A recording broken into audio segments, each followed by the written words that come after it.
All right, panelists, we are now live on Facebook and on Zoom. Please switch on your cameras. Welcome. Hello to everyone at home. Welcome to our event. We are now live on Zoom and Facebook. Good afternoon, everyone. Welcome to everyone at home.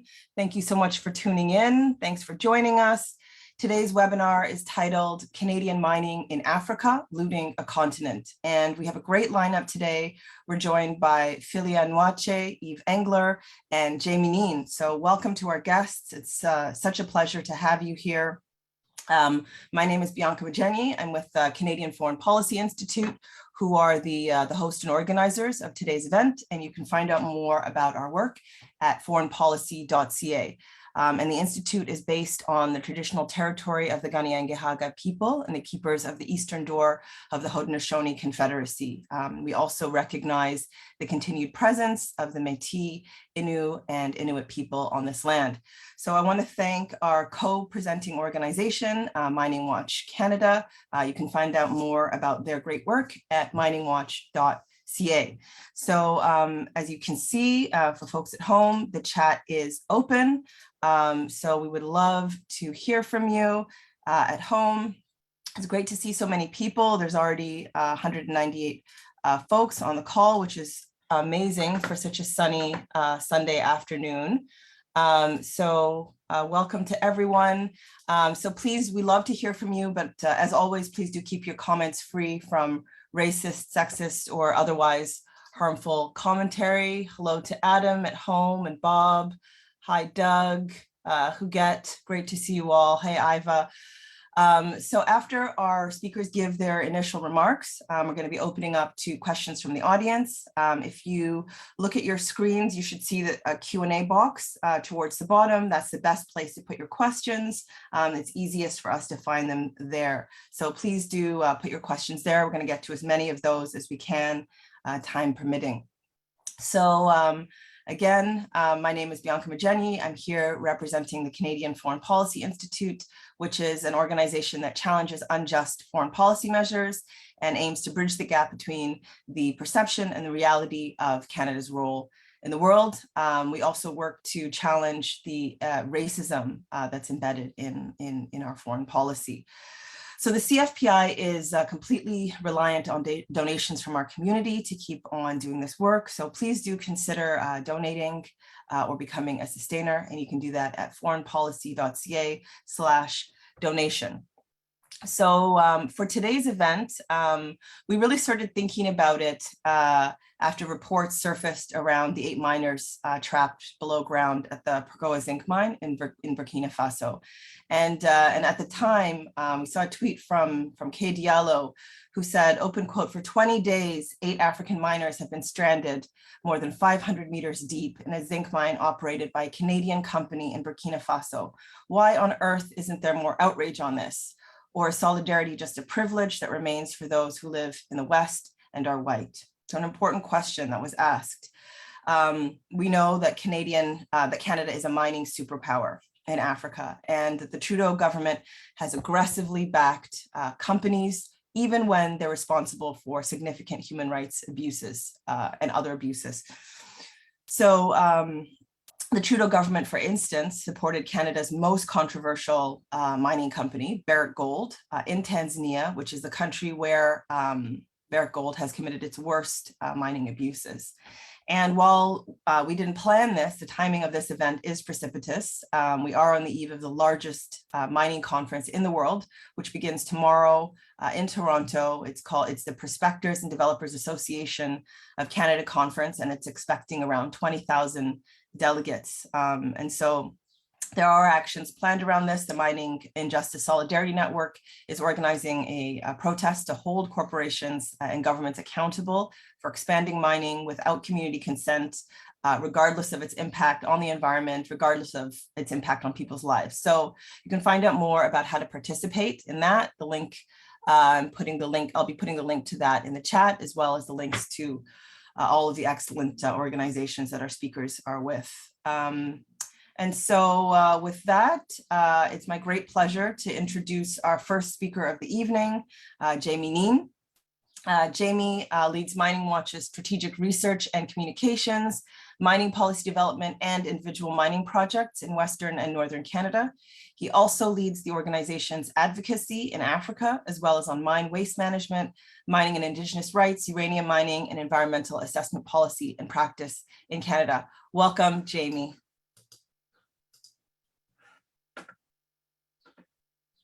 Oh, Jamie, you're on mute. Never fails, does it? Thank you, Bianca. You're welcome. Thank you for getting me to unmute, but would have been very weird otherwise. Thanks for the opportunity to be here. I want to start off talking more generally about mining and the Canadian role, and then I think get into some more specifics. But just to say, to start off by saying that the mining industry, both the mining corporations and the governments that support it, present mining as a driver of development, and now increasingly as a savior in the climate crisis. So supplying massive amounts of materials for the renewable energy transition and allowing economic growth and corporate profiteering to continue unhindered, as if we were not in the midst of multiple crises of biodiversity, of pollution, of inequality, and as if increased extraction will not itself also exacerbate the climate catastrophe. But just like many Canadians, African leaders at all levels have bought into this pernicious myth-making, sometimes willingly as partners in corporate corruption or as supporters of colonial structures, sometimes under immense pressure from international financial institutions and the ironically misnamed donor governments. But while large-scale mining can indeed generate exports and foreign exchange earnings and provide employment, albeit at decreasing levels, and not to mention dangerous and underpaid, it also creates massive and often permanent social and environmental disruption and damage. And thanks to international investment and taxation agreements and the use of tax havens and secrecy jurisdictions, even government revenue from mining often fails to meet expectations. Because it represents a loss of irreplaceable, non-renewable mineral resources, mining, therefore, represents a drain of wealth from the African continent, part of an overall transfer of wealth to international investors and former colonial masters that far outstrips the aid and investment provided by wealthy countries. And in terms of Canadian investment, 1/5 of Canadian mining investment outside the country is in Africa. It is not evenly distributed, although there is some investment in most countries of the continent. But just as mineral wealth and mining activity is not evenly distributed. Canadian companies extract mostly gold across West and East Africa, copper in Zambia, copper and gold in the Democratic Republic of Congo, and platinum group metals in South Africa. Oh, and coal. And the mining industry is highly concentrated and capital intensive. So while there are hundreds of small junior mining companies leasing mining concessions and drilling for minerals, barely a handful of big operations account for a large part of the total investment. And maybe I can share the slide. Can you see that? That just shows the geographic distribution of Canadian mining investment. And I'll put some links up afterwards for where that comes from and the data. That's the Canadian government figures. So, like I say, there are a handful of, there are hundreds of small junior mining companies leasing mining concessions and drilling for minerals. There are barely a handful of big operations that account for a large part of the total investment. So Ivanhoe has big investments in the DRC and South Africa. First Quantum Minerals is a huge player in Zambia. Barrick Gold operates in Tanzania and the DRC. And a number of other somewhat smaller companies mine mostly gold across West and Central Africa. Canadian companies, as I said, are present in most countries of the continent. But the explosion of Canadian mining interests in the African continent is relatively recent. Since about the mid-1990s, Canada has worked with the World Bank and the IMF to restructure the mining industry in countries around the world to favor foreign, and specifically Canadian, investment. Mining codes and relevant laws have been rewritten as part of IMF structural adjustment programs or as World Bank loan conditions to reduce taxation and environmental and labor protections, facilitate the repatriation of profits, etc. And at the same time, Canada has enthusiastically negotiated multilateral and bilateral investment treaties or free trade agreements that contain investment provisions. All of these measures directly or indirectly restrict governments' ability to act to protect their own people, their own economies, and their own lands and waters. Using investor-state arbitration, companies can and do actually sue governments for millions and sometimes billions of dollars if they are not allowed to proceed as they wish. Now, mining companies are hardly shy in building relationships and lobbying foreign governments, but the Canadian government also directly supports Canadian mining companies in everything from basic permitting processes to negotiating taxation and lease agreements, often intervening at the highest political levels and regardless of how Canadian the company really is. Interestingly, as soon as allegations of human rights or environmental abuse surface, government officials are quick to point out if the company is headquartered elsewhere and maybe not really Canadian. And Canada even has a state corporation, Export Development Canada, or EDC, that provides billions of dollars in loans, loan guarantees, and political risk insurance to companies without any meaningful public accountability.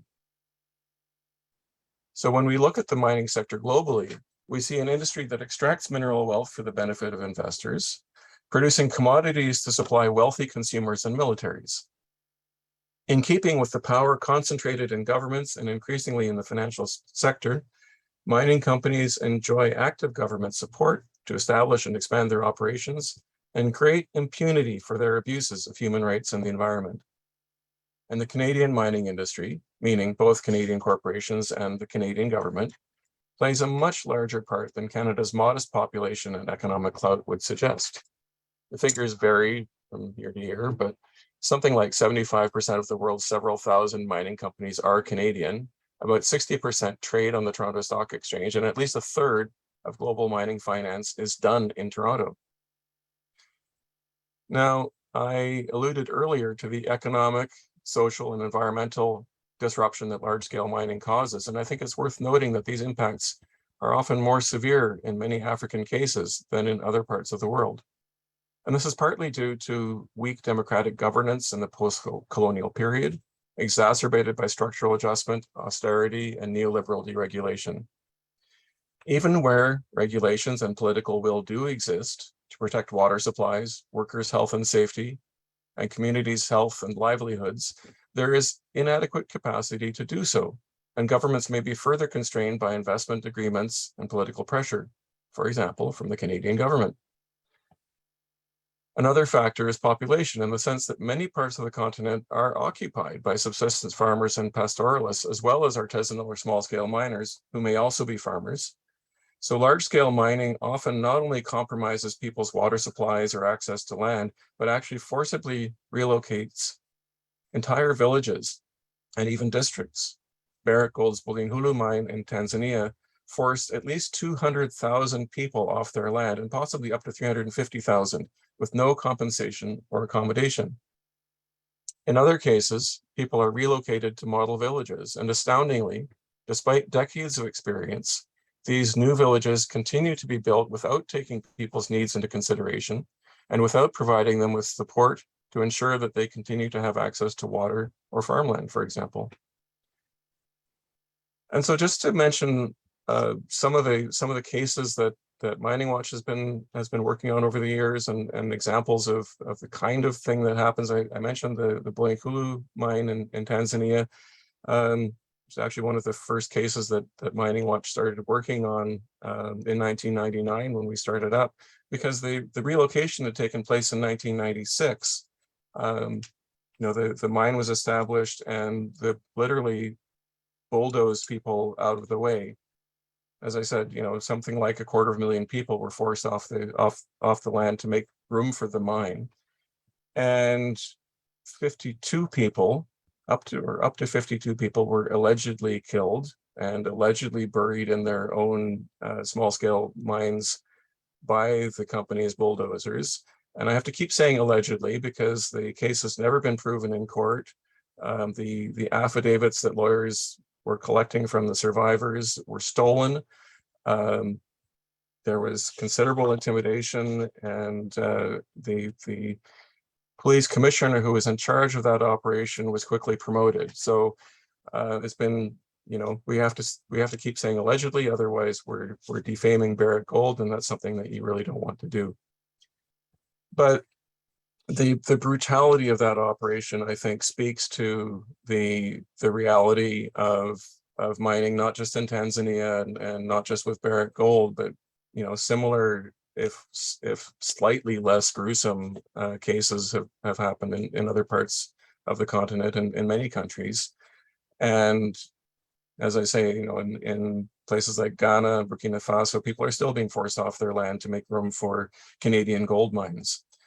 Also in Tanzania, also Barrick Gold opened its North Mara mine, not too far from Bulyanhulu, in 2002, and also didn't even try to relocate people or get people out of the way before they started building the mine. They just started building the mine. They started fencing off land. They started digging and bulldozing.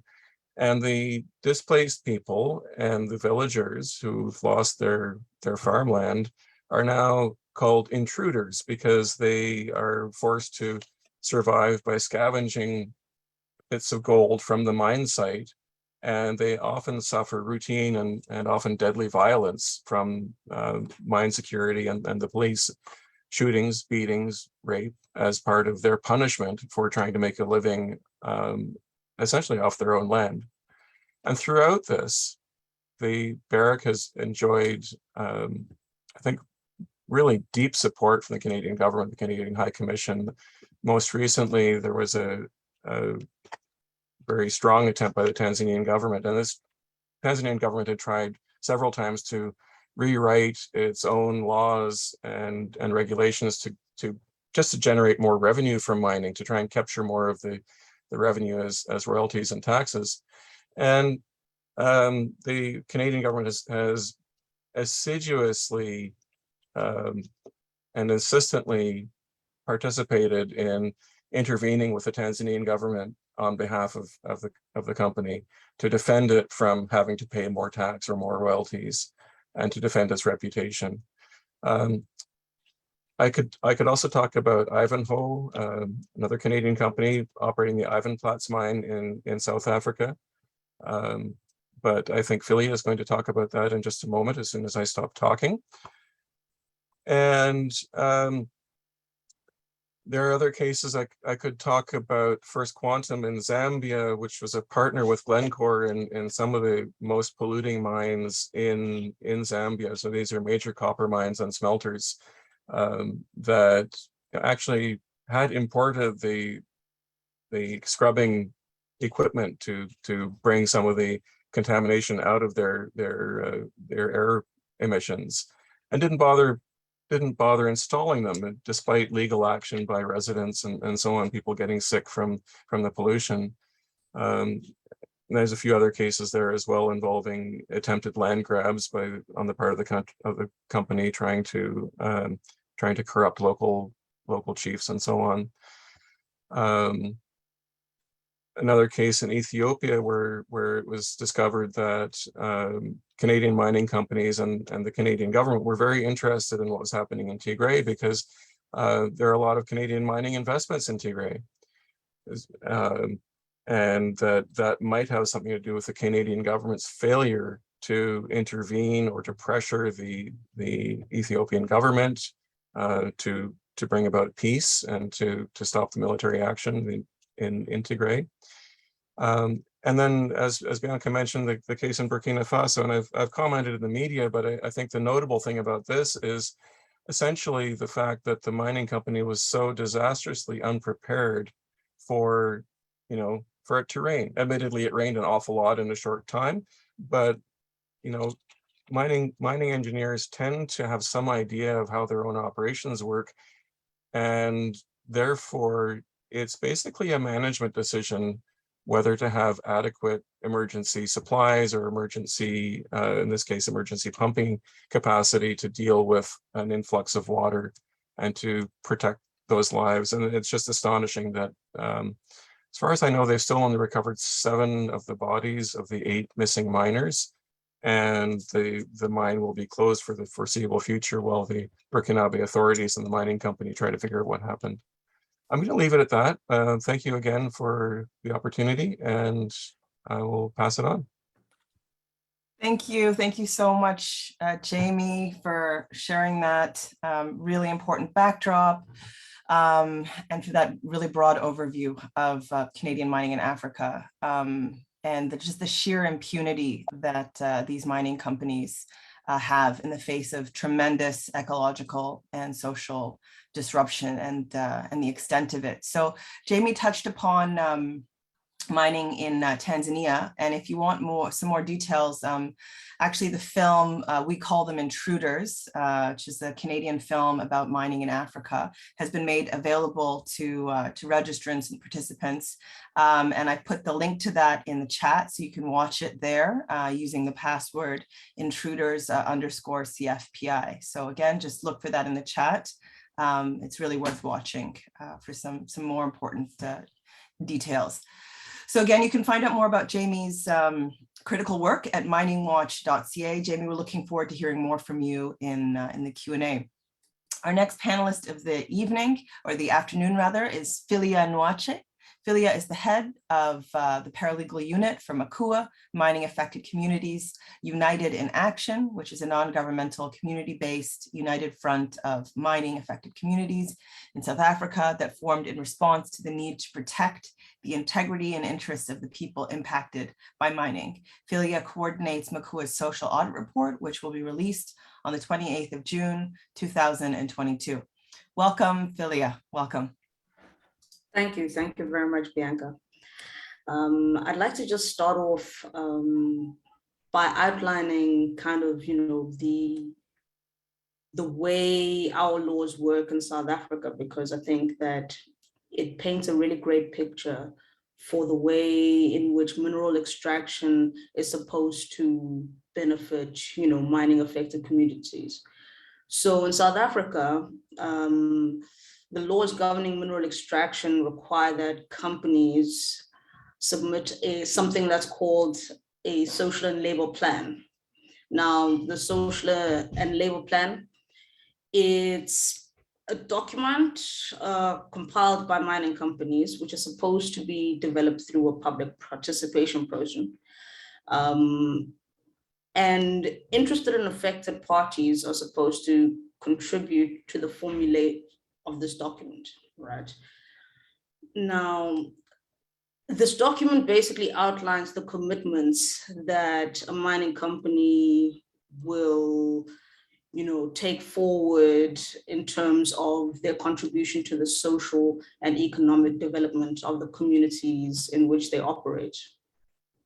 For example, a mining company might promise to build a school or a clinic in a given community, mention what budget they've allocated to the project, and state where and how the project will be implemented, as well as how their contribution will impact the social developmental kind of aspirations of communities. And those promises are then cemented through the social and labor plan, which is a legally binding document because it's a requirement for a mineral right. Okay. So effectively, mining companies are supposed to implement the projects that they say they will within a period of 5 years, and then renew their social and labor plan with completely different projects. The idea is that, community development initiatives should empower communities such that they are able to challenge the conditions and structures that lead to the disempowerment of communities by increasing skills, knowledge, and enhancing elements of social inclusion, right? Development initiatives should be sustainable, And, this doesn't really take place if there are disproportionate power relations, as there would be within a, giant mining corporation and, traditional communities. And then community participation is supposed to inform the goals and strategies linked to that development.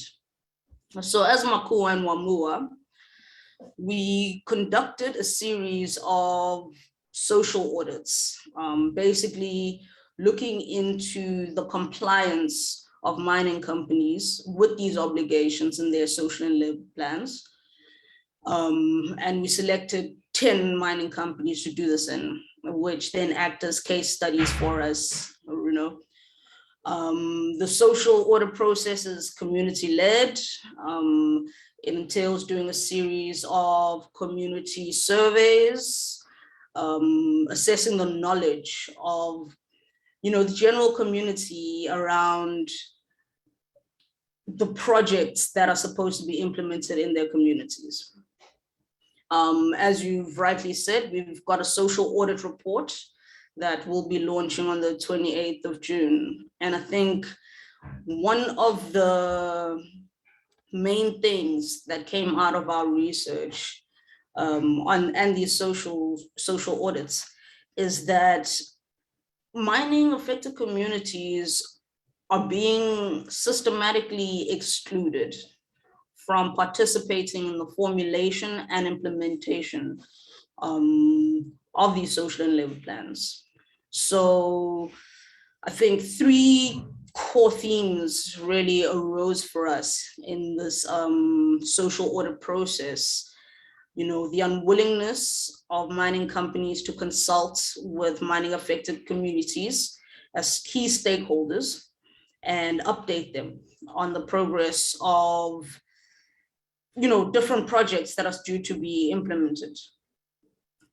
Secondly would be a widespread lack of compliance by mining companies with their legally binding obligations to implement socioeconomic development. And third for us is a lack of political and regulatory oversight and compliance monitoring.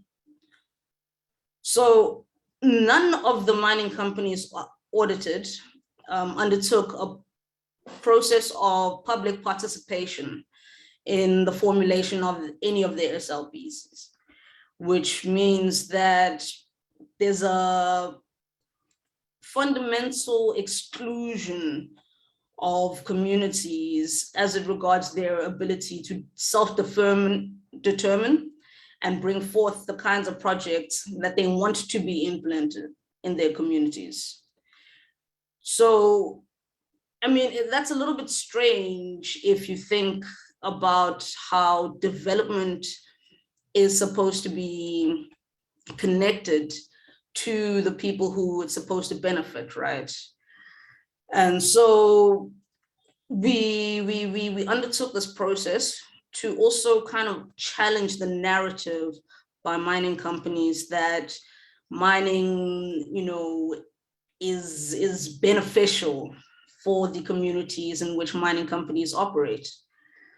I mean, about 90% of the participants did not know what a social and labor plan is. Social and labor plans are publicly accessible documents. However, despite this first level of non-compliance, whereby mining companies are not publishing their social and labor plans, it gets a little bit deeper than that. Only about 4.3% of the local economic development projects were actually seen to completion by all 10 mines. So there was only, partial fulfillment of their obligations, as well as, I would say, maybe 70% of the obligations stated in the social and labor plans were actually never completed or implemented, right? Another thing that's really important to note is that non-compliance on SLPs and the obligations therein is not being monitored by the regulator, and mining companies simply don't fear the repercussions should they not comply with their legally binding obligations. One of the mining companies that formed part of our case studies is Ivanhoe, a subsidiary of Ivanhoe Mines, a Canadian company. In their 2014 to 2018 social and labor plan, they committed to a variety of projects, 4 of which were audited during the social audit process. So one of their commitments was to build multi-purpose centers at economic hubs across the community in which they operate. However, there was no evidence to indicate that these multi-purpose centers exist. In fact, even in their reporting, they do say that they have not completed that project. It is well into 2022, and the project does not even, it's not referenced in their next social and labor plan as a backlog project or anything like that. A second project that we audited was the Lesedi Early Childhood and Development and a business center. So basically, it's a center that looks after vulnerable children. It's supposed to provide home-based care for the elderly and run programs focusing on supporting vulnerable children. Now, this was allocated a budget of approximately 12 million rand, that is. And I mean, only 5.5% of the community members were aware of this project at all, and where it's located. When we did physical inspections and did some interviews at the actual site of the project, we found that there was no business center. The center actually works as a daycare, not necessarily for vulnerable children, but for children. There is no home-based care program for the elderly. A food garden was created by Ivanhoe, but it didn't end up being sustainable. Right now, it's non-functional. And the center itself was simply renovated by Ivanhoe, and the upgrades were just kind of fixing the roof, providing some burglar bars, but nothing substantial that would equate to, 12 million rand being spent on the project. Another project that we looked at was a schools support program. Ivanhoe identified 8 schools. In total, their budget was about 14 million rand. And one of the most interesting things about this one is because there's a daycare center that they allegedly kind of supported, right? And when we went to visit this daycare center, it's a 2-room kind of dwelling with a garage attached to it, a very small patch, maybe 1 by 3 meters long, of gardening done. And I mean, Ivanhoe committed to spend 1.5 million rand on infrastructure upgrades to this daycare center. And it just didn't seem like anything was being done. I mean, the center hasn't been operational since 2020. And so the sustainability of, developmental projects comes into play there. Another place rather that we audited, which was 3 other high schools. And there were science and computer labs, provided by Ivan Plutz. However, the science labs as well as the computer labs were made out of corrugated iron, and it's not a very big structure, can probably fit in 20 people. And these schools are public schools, so a general classroom is about 40 pupils. And so the budgetary allocation that was assigned to each school, in this case, it was about 1.8 million for the high schools. And that did not reflect, when we actually were on the ground seeing the project, the budget did not match with what was actually physically present.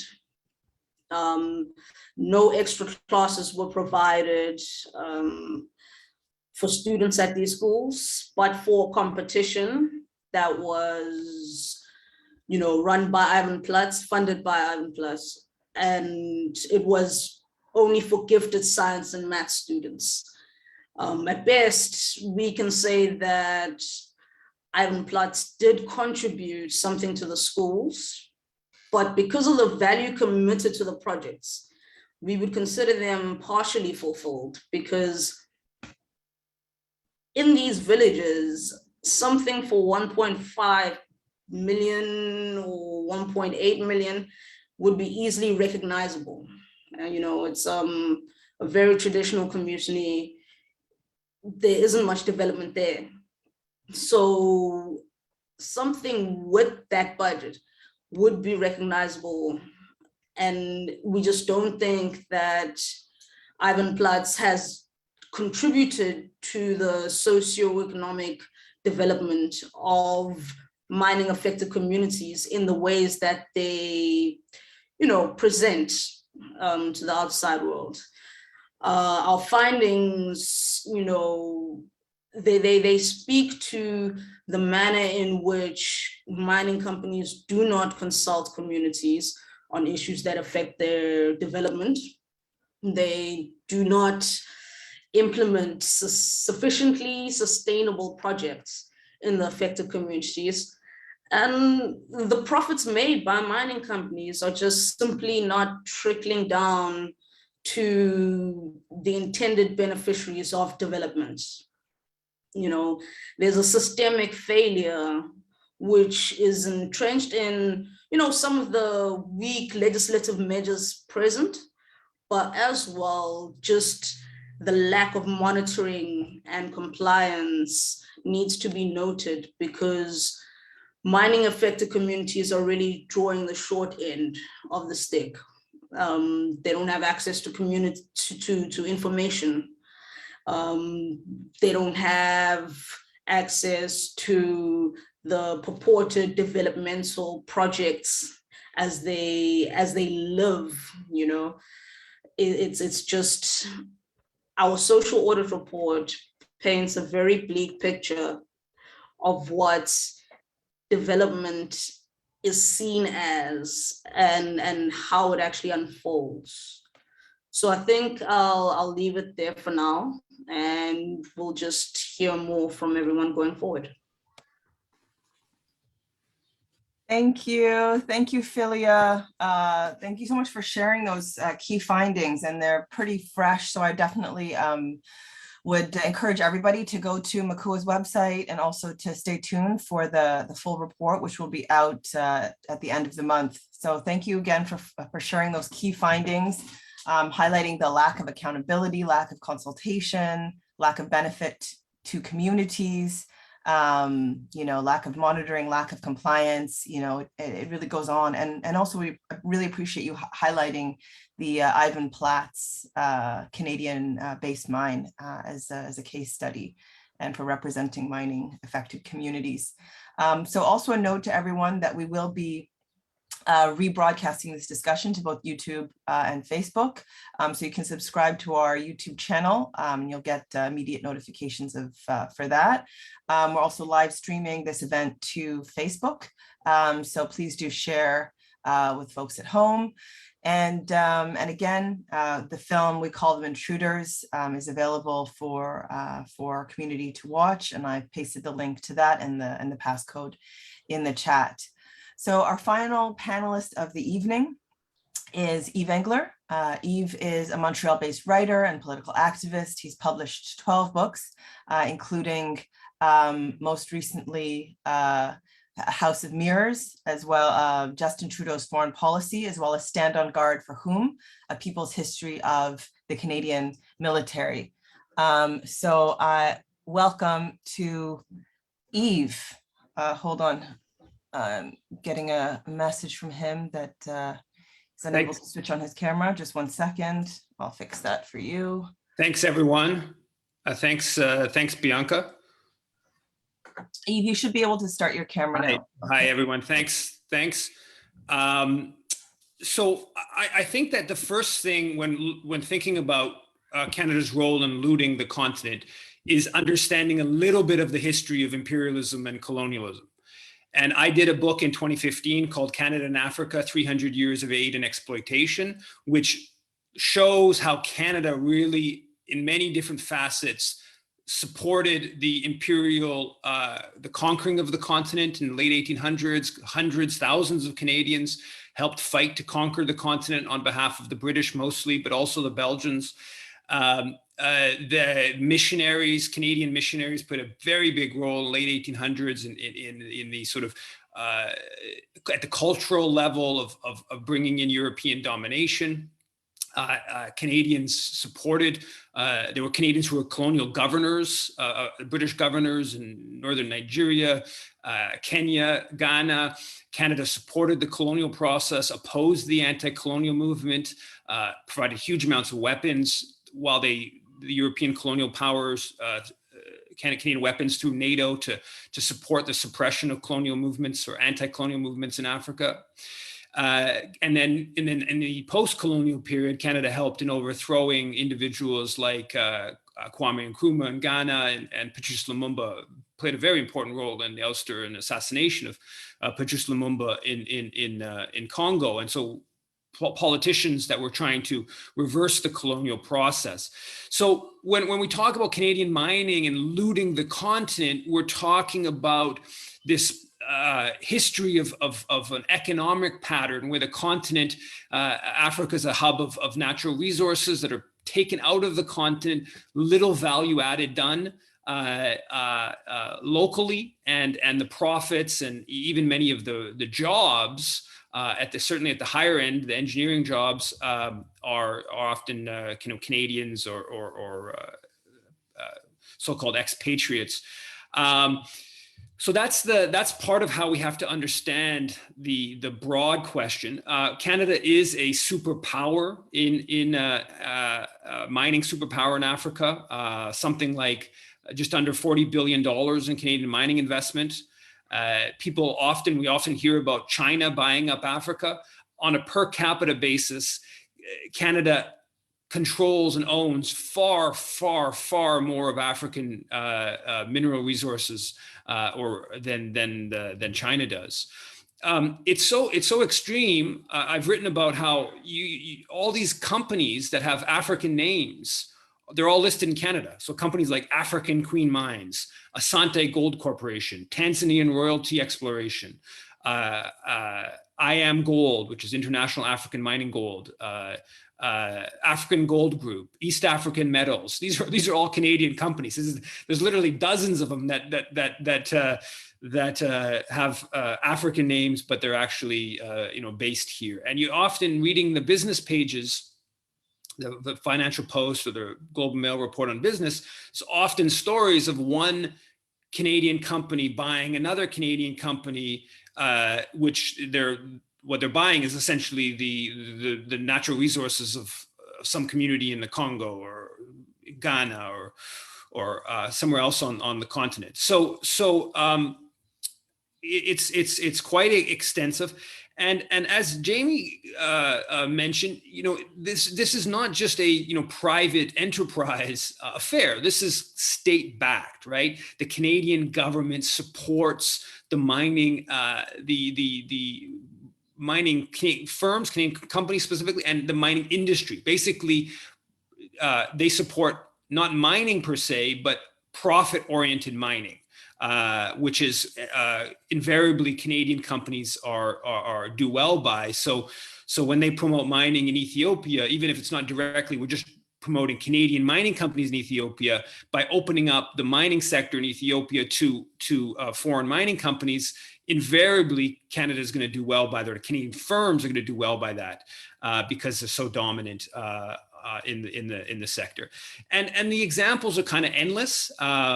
Just recently you had the parliamentary secretary for the Minister of International Trade, Arif Virani, who participated in launching the Canada's reception at the big mining conference in South Africa, the Mining Indaba conference. Canada, the Canadian government financed Burkina Faso's Chamber of Mines to participate in the mining conference in South Africa. We talked about the 8 miners who've been lost, died in Burkina Faso.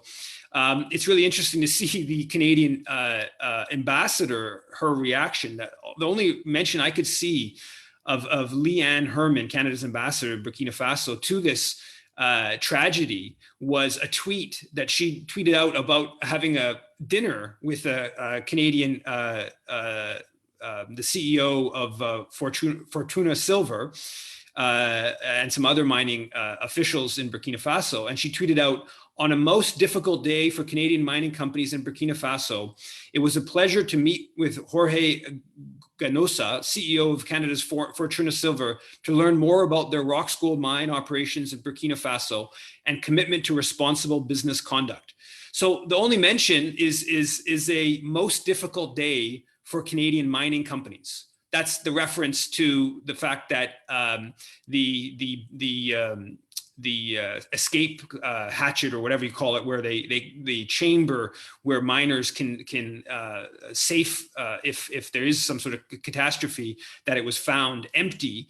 So she tweets out about a most difficult day for Canadian miners. Nothing about the actual individuals, the families, who died or at this point weren't certain dead, but who were lost. Just this most difficult day, and announces it with Canadian mining companies, with meeting with the CEOs, not with the families, not with actual miners, but those who are making the profits.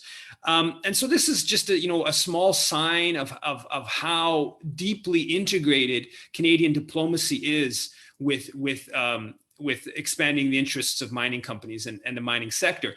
I would argue that at least a dozen countries on the African continent, the main thing Canadian diplomats do is advance the interests of Canadian mining companies. It's dozens and dozens of countries around the world, mostly in Africa. And how they do this is, this is endless. They arrange meetings between local politicians and Canadian businesses. They organize conferences that are associated with mining sector. They lobby for our mining sector reforms. They go to mines, and often controversial mines. They'll show up at some sort of ribbon cutting ceremony at a Canadian mine. Often, even if the company is displaced a local community or been involved in human rights violations, they'll often tout the company's corporate social responsibility policies. Canadian, the Prime Minister, when traveling in Tanzania, for instance, meeting with mining company executives, when African leaders come to Ottawa, even to meet the Prime Minister, often the question of mining interests is raised by the Canadian Prime Minister and other top officials. Canada's been involved in helping rewrite mining codes, invariably to benefit foreign miners. Funded geological data to enable mining in general, which generally, again, usually benefits Canadian corporations. As Jamie mentioned, Export Development Canada finances provides financing and insurance to Canadian mining companies. The Canadian Trade Commissioner Service is a big player in advancing Canadian mining operations. In 2019, the head of the senior vice president of the Mining Association of Canada, Ben Chalmers, said that the Trade Commissioner Service plays a pretty big role. Trade commissioners stand behind us and give us the additional credibility that being associated with the government of Canada abroad brings, right? So directly, providing a diplomatic cover to Canadian mining companies, all kinds of aid projects that support the mining industry, financed by our aid agency, Zimbabwe School of Mines, recent announcements, aid, tens of millions of dollars devoted to projects like, quote, West Africa governance and economic sustainability in extractive areas, the enhanced oversight of the extractive industries in Francophone Africa. Those are recent aid projects by our aid agency. They often finance the corporate social responsibility projects of companies. So a $4.5 million grant to London for Africa, which operates in a number of West African, it's a mining company that operates in a number of West African countries. A $5.6 million aid project between NGO Plan Canada and I Am Gold in Burkina Faso, which was really designed to pacify local opposition to the mine. Example in South Africa, after Placer Dome in the early 2000s laid off a bunch of miners, the Canadian Aid Agency put up $1.4 million to basically help in lessening opposition to the mining company for having laid off many workers. At the macro level, the Canadian government channels aid to countries that have significant Canadian mining investments and uses it as a lever to support mining in those countries. Jamie mentioned it a bit, the whole question of structural adjustment. And the Canadian government was a major player in the late 1980s and through the mid 90s in promoting structural adjustment policies across the continent. And one of the things that the structural adjustment policies pursued by the International Monetary Fund did was open up countries' resource sectors to foreign exploitation. And hundreds of millions of dollars in Canadian aid via the IMF went to supporting structural adjustment programs, and tens, probably into the hundreds of millions of Canadian aid went directly to supporting structural adjustment via the Canadian Aid Agency, that our projects, aid projects, became dependent on countries following the IMF calls to open up countries to foreign investment, to reduce royalty rates, to allow for foreign exploitation of natural resources. And this was direct benefit. This directly benefited Canadian companies, right? In Ghana, Canada played a really important role in late 1980s structural adjustment and put all this money into this project to pacify opposition to the structural adjustment program. And the major beneficiaries of the structural adjustment was Canadian mining companies.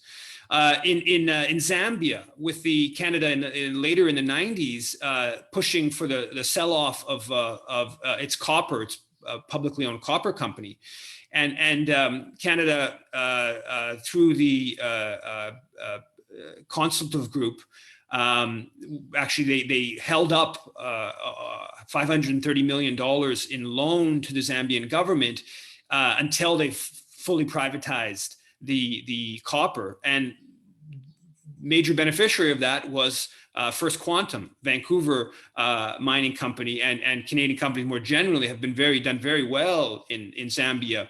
And the copper sell-off was at ridiculously low rates, right? The Canadian company purchased the publicly owned assets for a fraction of their value, and billions and billions of dollars was extracted from Zambia through the 2000s, with the country receiving almost nothing in terms of royalties and taxes.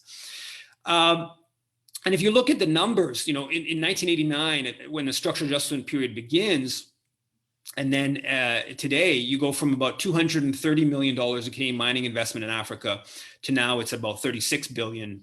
It varies a little bit each year. So huge, we're talking about 150-fold or more increase in mining investment. So Canadian companies very much benefited from structural adjustment. Now, Canadian companies in recent years have become quite worried that there's going to be a reversal of the neoliberal policies, and there's going to be a push for resource nationalism. So what the Canadian government has done to support mining firms is to push foreign investment promotion and protection agreements, FIPAs, all across the continent. And Ottawa has signed or negotiated these accords with 20 African countries. There's very little African investment in Canada. So a FIPA is only protecting Canadian investors, right? It's not, Uganda doesn't have significant investments in Canada. Canada may have investments in Uganda. So there's, Ugandan investors not being protected by a FIPA for their investments in Canada. So it's very one-sided. And it's really about locking in the neoliberal reforms. They're usually last for 16 years. So if a government signs a FIPA, future governments are restricted in their ability to go in a different direction. And what a FIPA does is it gives the company the ability to sue the local government in an international tribunal for lost profits. And some of these FIPAs have been done in ways that are, really dubious from a democratic standpoint. So, for instance, in Burkina Faso, Canada had negotiated a FIPA with the Blaise Compaoré, who was in power for, I think, about 25 years, dictatorship. And then there was a popular uprising that ousted him. And the Harper government signed the FIPA with the interim government that was supposed to be just a caretaker government. So locking in all future governments for a decade and a half with a government that didn't have any pretense of electoral legitimacy. So this process is really much designed to undercut popular protest, to undercut pushes for resource nationalism, or even to undercut those who just want the resources to stay in the ground, who don't want to be extracting the minerals. To get a sense of how extreme Canada's support for mining in African countries can be, the example of which Jamie mentioned a bit, but I go into a little bit more of Barrick Gold in Tanzania. This is the Canadian company, the most controversial Canadian mining company, in a country where there's dozens and dozens of people who've been killed by their security at their North Mara mine. There's all kinds of human rights violations alleged by the company. And in 2016, 2017, there became a big controversy in Tanzania over unpaid royalties and taxes by Barrick Gold. And it was a top news item in the country. Well, the Canadian government went to bat. The Trudeau government, right? This is Trudeau was supposed to be less pro-mining than the previous Stephen Harper, went to bat for Barrick Gold to the hilt. A couple of weeks ago, the Globe and Mail Report on Business released had a front page story about part of this based upon internal government documents. The story was titled, "Canadian Foreign Aid was discussed during Barrick tax dispute in Tanzania, internal emails show." So the Canadian government leveraged its aid to Tanzania, fourth biggest donor to Tanzania, on behalf of Barrick, and putting pressure on the government to not demand Barrick pay unpaid royalties and taxes, and to put pressure on the country to come to some agreement with Barrick over the matter.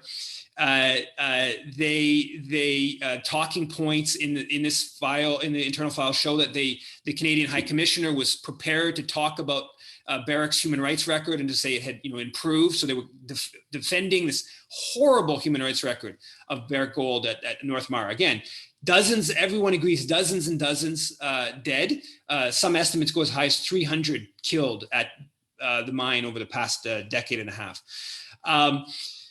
The Canadian High Commissioner organized a meeting by the head of Barrick, John Thornton, and the president. After the meeting, Ian Miles, Canadian High Commissioner, said, quote, Canada is very proud that it expects all its companies to respect the highest standards, fairness, and respect for laws and corporate social responsibility.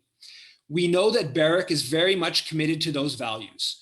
So giving the stamp of approval to Barrick in this huge controversy over unpaid taxes, royalties, and human rights violations. Here you have the High Commissioner organize a meeting for the head of Barrick with the president, and then giving Canada's stamp of approval for the company.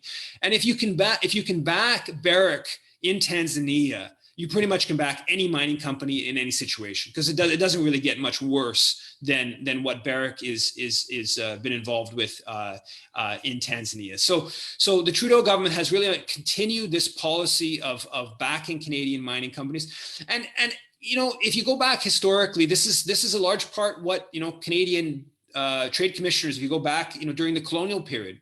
In Guinea, during French colonial rule, Canadian Trade Commissioner worked to help Alcan, Montreal-based company, extract bauxite, which began in 1916 and into the 20s, and throughout French worked very hand in hand with the French colonial administrators. Or if you look at one of the reasons why Canada supported Idi Amin's coup against Milton Obote in Uganda was because of Falconbridge and what Obote had done in terms of nationalization on Falconbridge.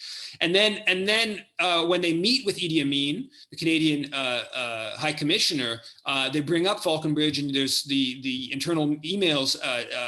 They talk about how the situation in Falconbridge has improved in Idi Amin's Uganda. So Canadian diplomacy, aid policy on the continent very much is about advancing mining companies, specifically Canadian mining companies, almost no matter what those mining firms are doing. And so I invite anyone who's in Toronto, I very much invite you to participate in tomorrow's demonstration against the big mining conference in Toronto, because the question of mining injustice and solidarity with communities affected by Canadian mining companies is a really important part of challenging, calling for a more just Canadian foreign policy.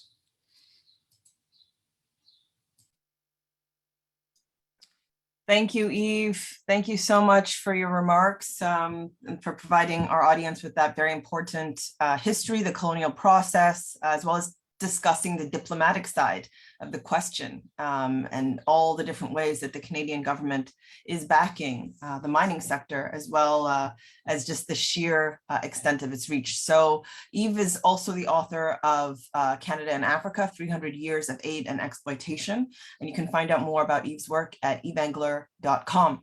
So that concludes our presentations for the afternoon, and we're now moving on to the Q&A portion of the afternoon. So we've actually received a lot of questions, so I'll try and move through a number of them, but if our panelists could try and answer sort of briefly, then we'll be able to get to more of the questions. All right, so my first question for the panel is, what needs to be done to tighten the reins on corporations in order to have less environmental and social abuses? Oh, and Phyllia and Jamie, I'd just like to invite you to turn on your cameras and join us. Thank you. Welcome back, panelists. So first question, what are some things that can be done to tighten the reins on corporations for less environmental and social abuses? Jamie, perhaps we can start with you. Sure, there's lots that could be done. Canada doesn't have any laws actually restricting the activities of Canadian companies internationally in any field, except the anti-corruption law, the Corruption of Foreign Public Officials Act, which I think I noted somewhere in the chat is something that we've tried to work with the RCMP to, where there is evidence of corruption, to get it investigated. I've had RCMP officials acknowledge that there are many countries in the world, many parts of the world where they know that, you know, you don't do business without engaging in corruption. And yet they did not have the capacity or the will to do anything about it. And even in cases where we provided them with evidence, they either sort of failed to connect with witnesses, or just one case that they did investigate, they decided not to press charges. It's really frustrating, but it's a question of the, I think, political will. You know, it's nice to tell people that we're opposed to corruption, and it's another whole kettle of fish to do something about it. And we saw that with the SNC-Lavalin affair federally here, but you know, even with small companies, they're just not willing or able to do anything about it. You know, so that could be enforced. That would actually potentially, given the scale of corruption in the sector, have a huge impact. We could ban the use of tax havens and secrecy jurisdictions for corporate subsidiaries. There's no business reason that you have to channel your money through the Cayman Islands to invest in the Congo, but that's what they do. We know why they do it. Because of the secrecy, we can't prove what's going on, although there have been some attempts to do that, at least on the aggregate. You know, but we don't have to allow that to happen. So it's a very clear indication of the political collusion. There are other, you know, there's lots of more direct things that people can do that are unfortunately, you know, less legally compelling. So, you know, we can complain to the mining companies, we can pressure them, we can write letters, we can pressure the Canadian government in specific cases, and it may make a difference. And, you know, I think in the case of Barrick Gold, if we hadn't been relentlessly publicizing what they're actually doing on the ground in places like Tanzania, it would have just continued unhindered. And what we've seen actually is that, you know, they've backed off a little bit. They've reorganized things a bit. There are still shootings and assaults going on, but the rate is much lower than before. So I guess that's an improvement. But, you know, I think the biggest thing we can do is organize and support communities on the ground in whatever legal mechanisms, legal action that they can take. The work of MACUA and others in South Africa is a testimony to this. You know, there are, even in really, really poor legal systems, there are often mechanisms that can be used. And even if they don't work, they help build a lot of pressure politically and legally in support of the community. So, you know, that's the kind of thing that we can help support and, you know, build solidarity around those efforts, because you know, nothing will happen without organizing on the ground. And that's not something that you know, we can engage in directly as internationalists, but it's something that we can build solidarity around. And I think that's really important. Thank you, Jamie. And on the note of solidarity, I want to remind people that there is a protest happening tomorrow against PDAC, Mining Association, and we've posted the chat, link to that in the chat. So for those of you that are in Toronto, you can attend that. Any thoughts, Phyllia or Yves, on the question of what can be done to tighten the reins?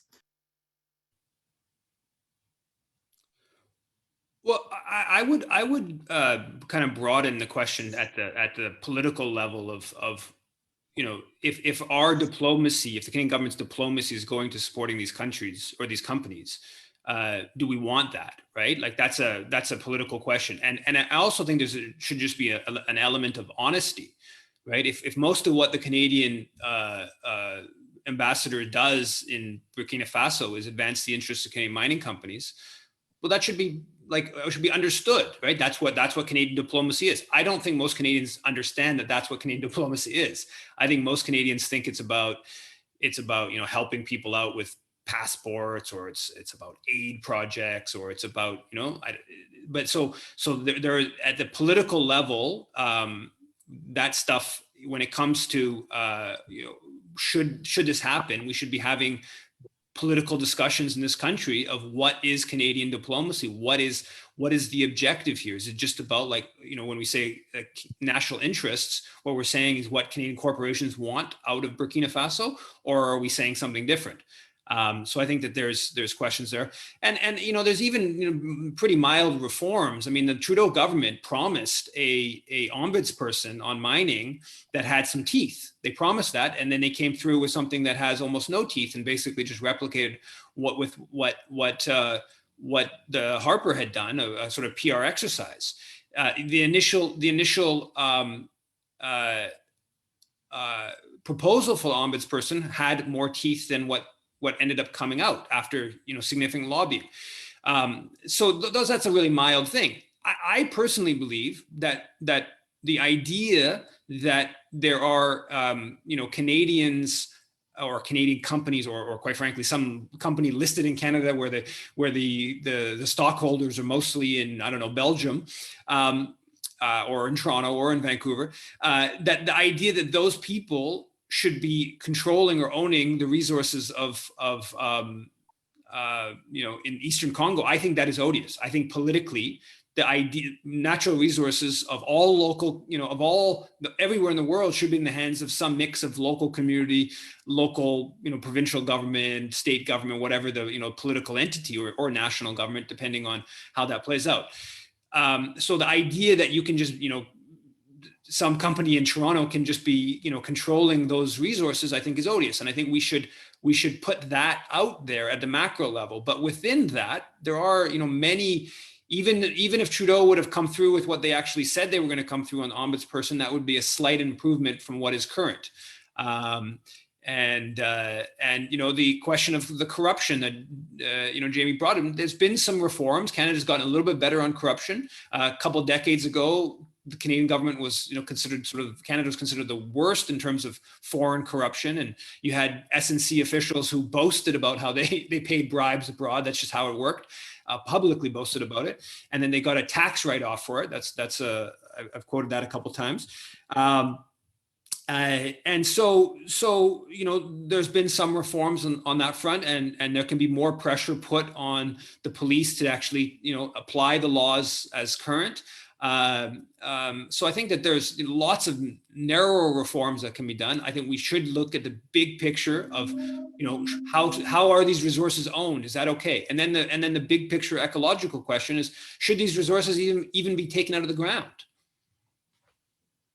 Thank you, Yves. The next question is from Joanne, and her question is, can you talk about what communities who are facing mining exploration can do? She gives the example of Tigray, where there's an estimated $3 billion of untapped gold, and is wondering if you have any examples of communities that have successfully preemptively addressed these pushy mining companies, or successfully harnessed their interests in order to actually receive benefits themselves, and what benchmarks can communities reference? So again, the opening question from Joanne is, can you talk about what communities who are facing mining exploration can do? And I'll direct this question to Phyllia. Thank you. I really think at the crux of it all, it's all about organizing, you know, forming strong community organizations that are actually reflective of what the community's aspirations are.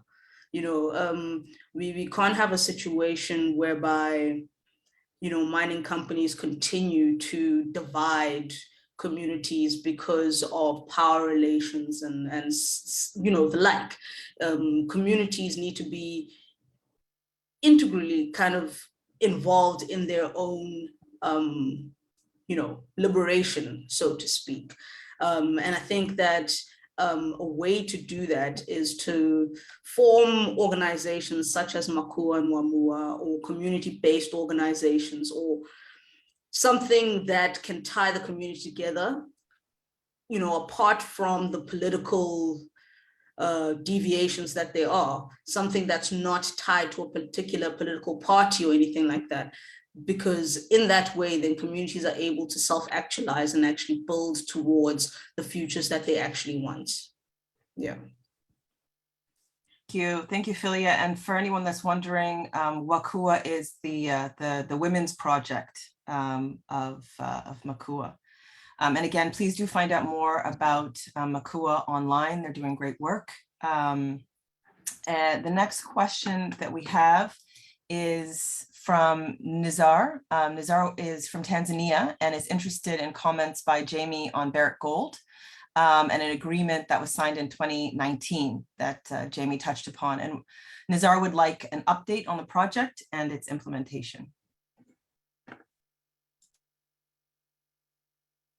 So I can give a bit of an answer to that. So Barrick has now reached an agreement with the Tanzanian government about paying several $100 million rather than $1 billion in back taxes, and continuing to operate in the country. So yeah, I don't know much more than that, other than that they're back in operation and so on. Thanks, Jamie. The next question that we have is from Phyllia, who wants to know what the involvement of Canadian universities is in the mining industry. Yves, would you like to begin? Yeah, I mean, start. I think Jamie maybe can add more to it. The Harper government announced or launched this major university-based project for mining, CIIED. I'm forgetting the name of it right now, which was based at UBC primarily. I think there was SFU and maybe McGill was a third university tied to it, and it was they were on record. The minister was on record that this is going to be an advocate for Canadian mining abroad, and so it was quite controversial. There was a movement at UBC opposing the project, and it was framed as trying to help artisanal miners and stuff like that. But really what it was about advancing the interests of Canadian mining companies. And the local group at UBC that was opposing it was I think quite effective in raising the question, and it was basically just a further example that the extent to which, and this was funded by Canadian aid monies, like $25 million they put up, and it just about bringing all the facets of the Canadian state and Canadian political life really behind the extractive industry. There are other examples of Canadian universities tied in with assisting in geological education elsewhere. But I'm not familiar with that many details, but I think Jamie might know more. Jamie, would you care to comment? So, yeah, I mean, I can say, I think Surety, for better or worse, has kind of fallen off the map. I don't think it worked very well. I think, and I don't think that's just because of the way it was set up or what its purpose was. I think it's more just maybe political infighting and academic rivalries made it not work. But yeah, I answered in the Q&A in writing, because I think one of the key things for people to understand is the the role of mining money and the glorification of mining magnates with the Schulich School of Management and Telfer School, and of course the Peter Munk all over the University of Toronto and the Hart Institute and everything else. Not just buying publicity and legitimacy, but also getting huge charitable tax credits for what is essentially a public institution that should be publicly funded, and in the context of diminished public funding for education, a real sort of crass privatization of education in this country. So you know, it's a complicated and I think really odious tendency that we're watching, but they end up having a huge, you know, huge influence and basically sort of an endorsement by these educational institutions. Thank you. I would actually just like to add a little bit. I mentioned that the Munk School of Global Affairs, which was set up with funding by Peter Munk in a very politicized way, is the most important school of international studies in this country. And Peter Munk was somebody, the former head of BEREC, who was, you know, very right wing. He boasted, you know, said Augusto Pinochet in Chile was great. He was, you know, he talked about how gang rape is a cultural habit in Papua New Guinea because there was rape taking place next to his mine. Somebody who had very strong and quite frankly odious political views, and he's spent significant money, and he was able to mobilize tens and tens into the $100 million of public money to support his own School of Global Affairs, which is incredibly influential in terms of the study of you know, the Munk debates through the Globe and Mail. The school has, you know, all kinds of former, you know, heads of Barrick Gold or Globe and Mail have, you know, become taken up positions after leaving the paper at the Munk School. So the study of international relations in this country has been directly, in the Munk School being the clearest example, influenced by you know, corporate executives of mining companies, and of course they're happy with the way that Canadian foreign policy is structured around advancing the interests of Canadian mining companies. So when we're challenging you know, Canada's diplomacy backing controversial mining companies, you know, we're also challenging some of the educational institutions in this country that are, you know, been financed by that sector and are you know, aligned with those types of policies. So it's it's at the core of understanding Canadian foreign policy in so many different ways. Thank you, Yves. Next question is from Philip, and it's for Phyllia. And the question is, I wonder how much of the agreed budgets were expended by the mining company on expat, so-called expert consultants. I've seen similar disparities between project budgets and visible outcomes on the ground implemented by big INGOs. Bad as they clearly are, there's a disturbing level of cynicism across the board when it comes to quote unquote helping Africa. Do you have any ideas how we can fix this? Phyllia. So how do we fix it? I'm not really sure. It's one of those tough things whereby, you know, mining companies they rarely do anything themselves. They actually get consultants to do everything. And so would it be a different situation if we asked them to directly contribute to the development of a project or something like that instead of getting a consultant? That's, I mean, to me, it's one of those things where you think to yourself and you say, okay, cool, we could let them do it themselves, but they might not have capacity and we'll still find ourselves in the same position. Or we let the consultants focus on what they're supposed to be consulting on, whereby that just also creates different kinds of problems in terms of accountability and who actually makes decisions on, you know, different projects or anything like that. So that's a very difficult question to answer. However, I would like to say that, you know, it's a common practice.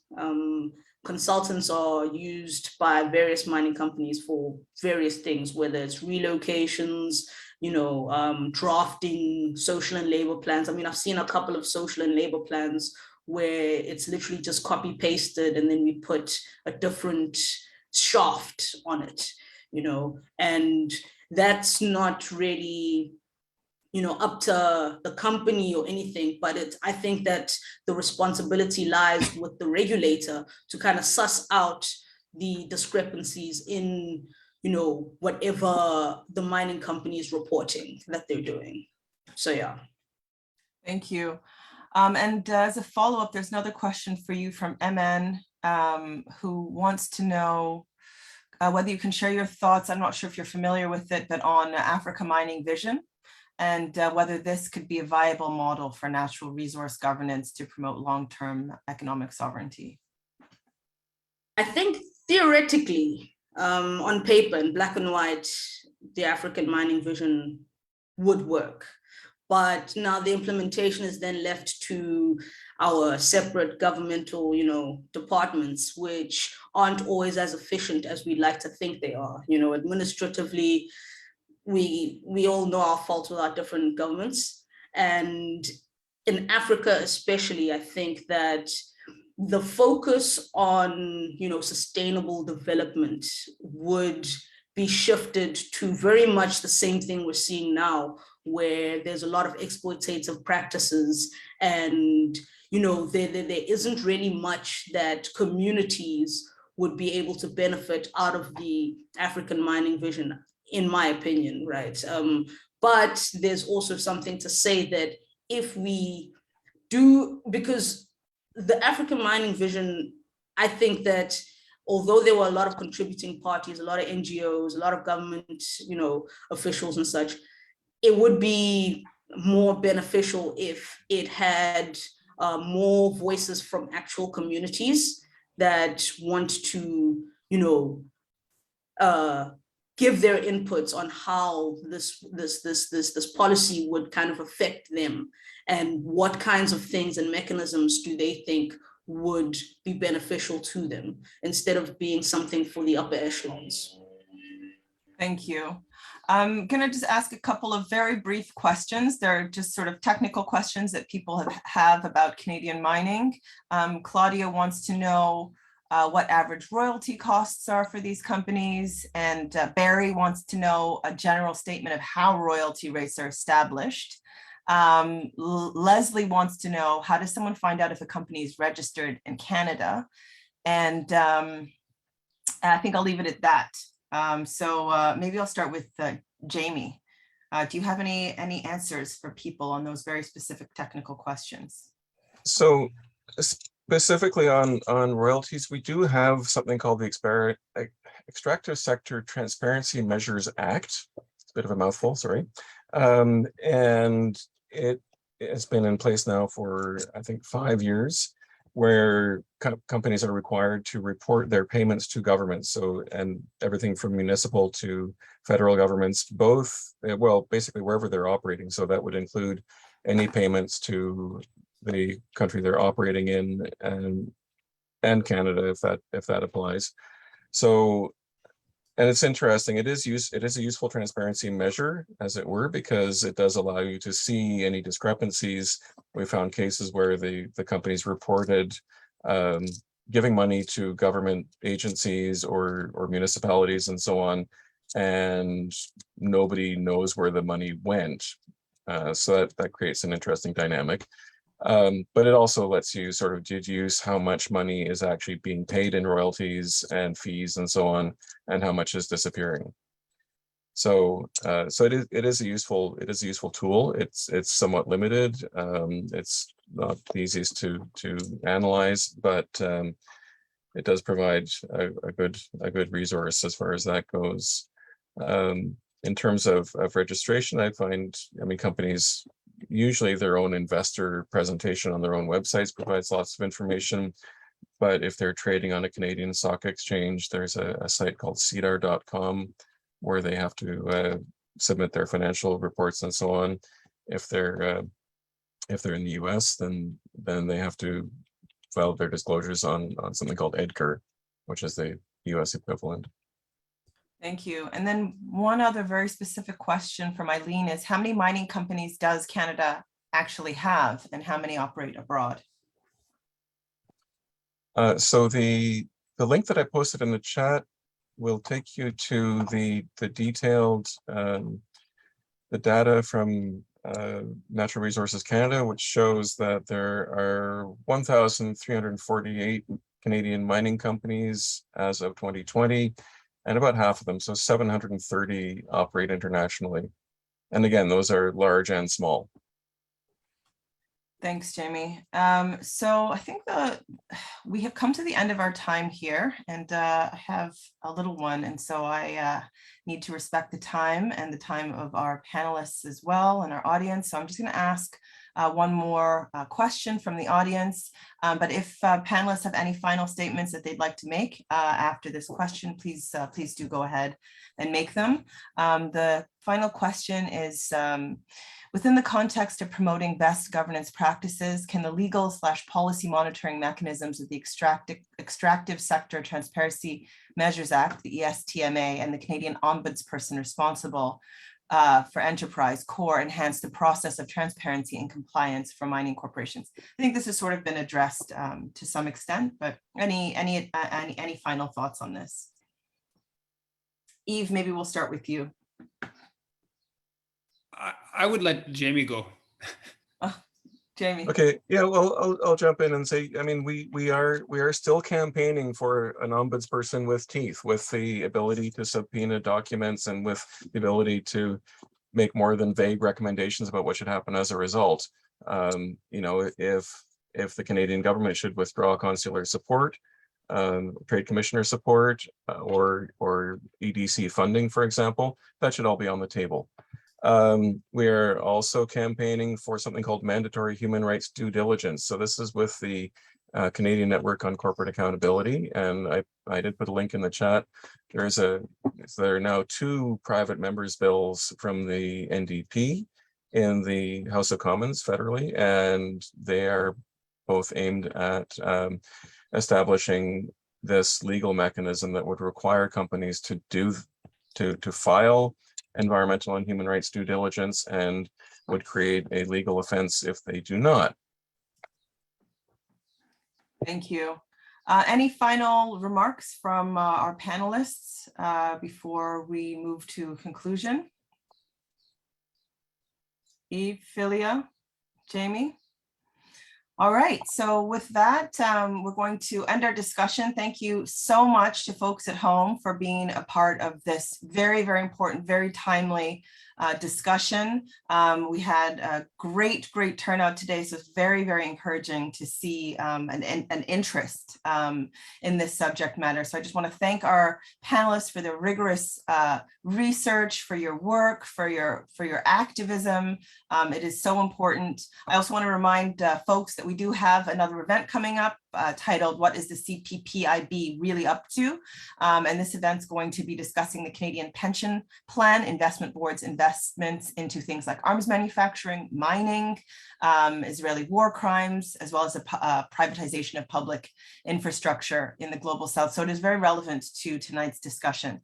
It's been wonderful to hear from all of you panelists. Thanks again, Jamie, Yves, Phyllia, also to our co-sponsoring organization, MiningWatch, MiningWatch.ca. Please find out more about them, as well as our panelists and their important work.